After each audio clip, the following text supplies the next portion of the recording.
లేని వెన్నెలంత నేల మీదకొచ్చినట్టు నువ్వుంటే చూడవా. మంచువాన నన్ను ముంచెనంట, వాన విల్లు మీద ఇల్లు కట్టినెవ్వరంట.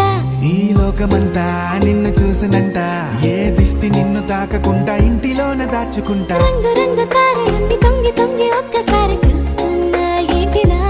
ఆ పైన లేని వెన్నెలంత నేల మీదకొచ్చినట్టు నువ్వు